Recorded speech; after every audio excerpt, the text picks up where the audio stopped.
How was Sherlock Holmes pitched to you, or did you initiate it? It was pitched that Guy Ritchie thought we should probably get someone younger. And then Joel Silver said, "No, idiot. He's doing it.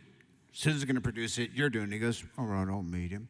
And we got along great, and it wound up just being this amazing kind of steampunk reinvention of that, you know, one of the great characters of all time. And is it true you're doing a third? I mean, I think everyone always says they're doing a next one of everything they're doing. We'd have to get it right, you know? I'm in pretty good fighting shape. I don't know if you want to see Sherlock with his shirt off at, like, you know, 59 years old, but I would do it for you. I have learned the never say never stuff, you know? And it's a great character. But again, it was just this really crazy period of time when it just seemed like, this is the problem too, is you can start thinking that everything's working because you're in it. It's not true. The real thing is that you're just winding up with groups of people in succession where you just happen to kind of get 3 great jobs in a row. Yeah, I was a little tiny bit inflated by the time all 3 of those movies were out. Because I went back and was like, look, I've just done 3 movies in a row correctly, so fucking listen to me. And people were like, what is wrong with this guy? And how does your very smart wife deal with that? She's just like, just don't say this shit outside of the kitchen.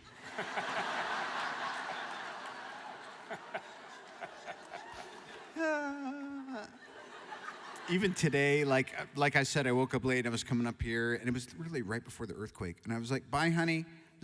Bye, honey. And she was sitting talking to like all these other power chicks around a table. I was like, but she doesn't want to say goodbye to me. I'll just leave. And then like somebody at the table said, I think your husband is like really wants you to like get up and turn around. And she goes, oh, do you need a little kissy bye-bye?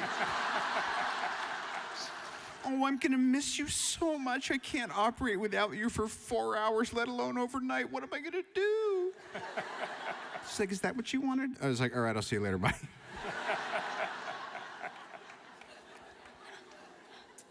Have your kids seen any or many of your movies? I mean, they'll see them in passing. I don't know how particularly Susan has done this, but they have really only a passing interest in my majesty. They're into what they're into. Like, you know, my daughter like shaved her head once she watched Stranger Things, so like she loves 11, and all Exton really cares about is like sports and like telling me that I look like stupid with my bedhead in the morning. So something's going right. I mean, eventually they'll sit down and realize exactly who their father is.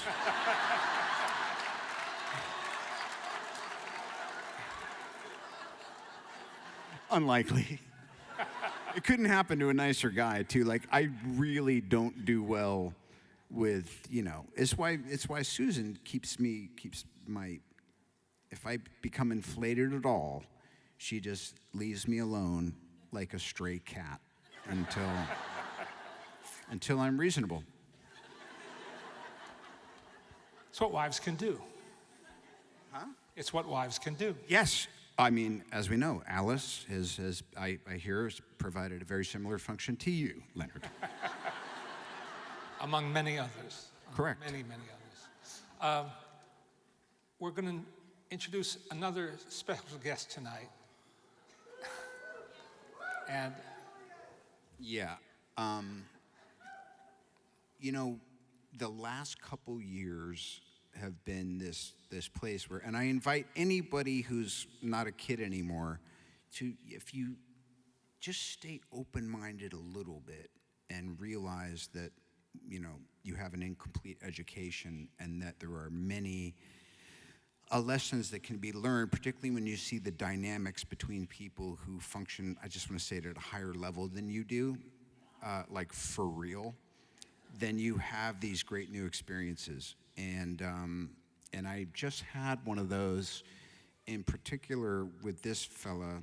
It's been very seldom in my career that I've realized that I was born to play a supporting role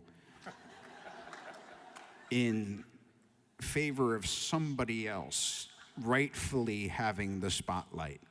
And I was afforded a deeply humiliating clinic on what masterful acting in exceptional cinematic experiences. And I'd always known him and always respected him and loved his work. And, you know, all of my peers know he's great. But he had yet to have a vehicle where he could fully demonstrate the breadth of his capacity. And I've never seen anything like it.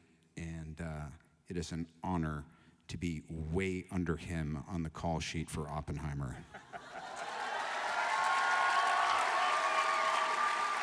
Mr. Downey is referring to our next guest, Cillian Murphy. Come on now.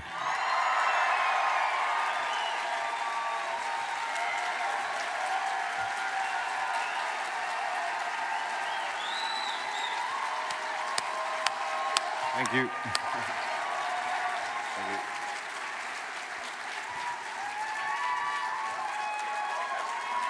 Thanks so much. Come on, it's this guy. Nah, this is just like that Q&A last night. I walked in, they applauded, you walked in, they stood up. Just get used to it. Okay. I'm just going to read this on paper, okay, old school. So I am very, very pleased to be here tonight in my latest role as Robert Downey Jr.'s straight man slash loyal wingman. And it's become an actual real-life role of a lifetime for me over the last few months, honestly. And I love it. No, honestly, I'm thrilled to be here because I want to take this opportunity to say publicly that I've never worked with or met anyone like Robert Downey Jr. Truly.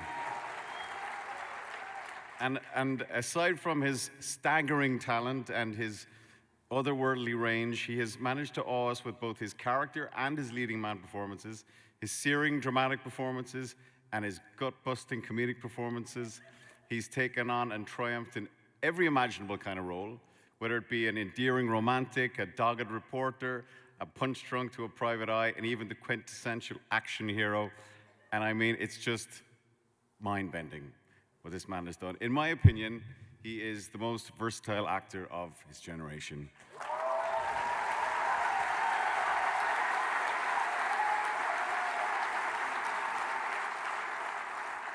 Most likely of many generations. I hadn't met Robert until we were brought together by Chris Nolan on Oppenheimer, but you know, anyone that loves film and that loves great acting, I've been a fan forever. And I was always trying to figure out from a distance, you know, how he actually does what he does.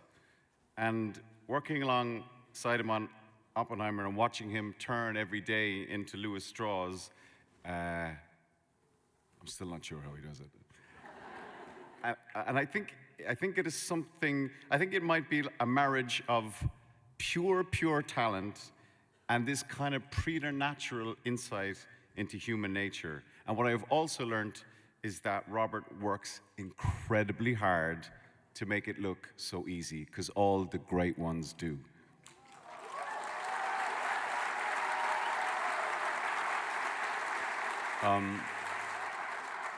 But he's not just a great actor. He's a kind of a unicorn because he's a great actor who has also risen to the level of stardom that few of us can kind of comprehend. And why do I think that is? I think that is because he is one of the kindest, funniest, most generous actors I have ever worked with. And all of that comes out on the screen, and you see it in every single performance. And all of his performances, no matter how unlike himself they are, they're always authentic. Like Robert.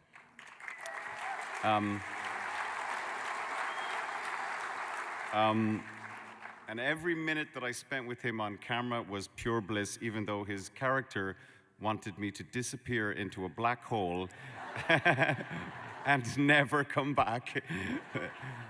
But off camera, we bonded in a way that truly I've rarely done, and I'm so, so very proud to be here tonight as a Downey straight man / wingman. And I am even prouder to call him a friend.